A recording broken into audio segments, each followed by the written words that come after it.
첫 번째 경기 우리은행 대 하나은행 분석 시작해보겠습니다. 우리은행은 지난 주말 KB 원정에서 승리하며 정규리그 우승을 확정했다. 김단비가 상대의 거친 수비에 고전하며 12득점으로 고전했지만 9리바운드와 4블록 등으로 골밑을 잘 지켜냈고 이명관이 3점슛 3개 포함 15점을 기록했고 상대 주포인 강희슬을 막아내며 승리를 이끌었다.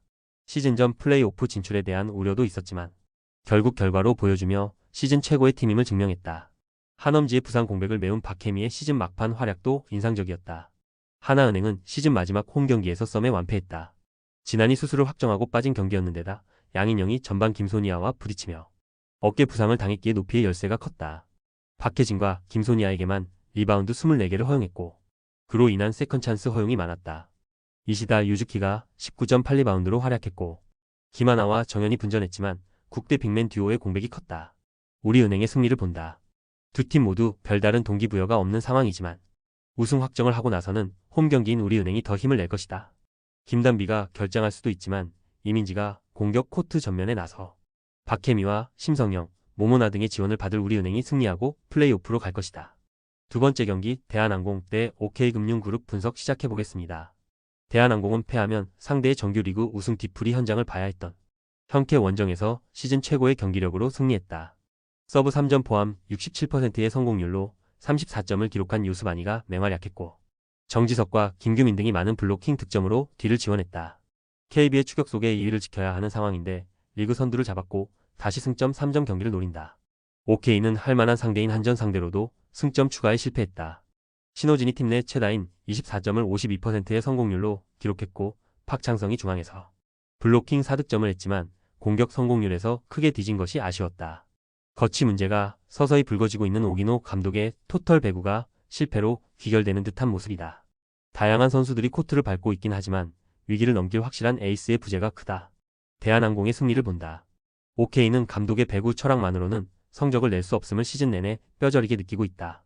2위를 지키기 위해 홈에서 경기 초반부터 요스바니와 정지석 등 에이스 듀오의 점유율을 높게 가져갈 대한항공 상대로 어려운 경기가 될 것이다. 요스바니가 확실하게 살아난 대한항공이 현케전에 이어 다시 승점 3점을 가져갈 것이다. 세 번째 경기 현대건설 대 흥국생명 분석 시작해보겠습니다. 현대건설은 화요일 경기에서 GS에 패했다. 그 경기를 승리했어야 정관장과의 2위 싸움에서 앞서 나갈 수 있었는데 플레이오프 직행에 큰 위기를 맞았다.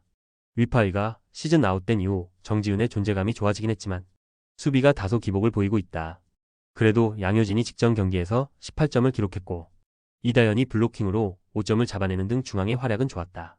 흥국생명은 지난 주말 경기에서 기업은행을 잡고 1위를 공고히 했다. 김연경이 이번 시즌 이후 은퇴를 선언하고 나선 첫 경기였는데 1세트 고비를 넘겼고 완승했다.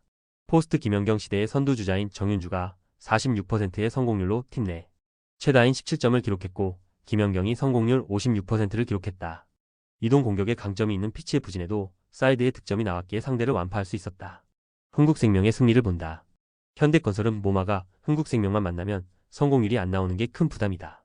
게다가 공수의 살림꾼인 위파위의 공백이 강팀 상대로 크게 나오기에 최고의 현재를 보내는 리그 선두 상대로 고전할 것이다. 투투쿠의 가세 이후 더 안정을 찾았고 김연경과 정윤주가 경기를 지배할 흥국생명이 승리할 것이다. 조합은 아래 고정 댓글 링크로 편하게 말 걸어주시면 조건 없으며 스포츠를 좋아하시는 분들이라면 모두 환영합니다. 스포츠 당첨 어렵지만 그건 어떻게 하냐의 차이입니다. 두 눈으로 어떤 차이인지 직접 확인하시고 우리 모두 같이 승리합시다.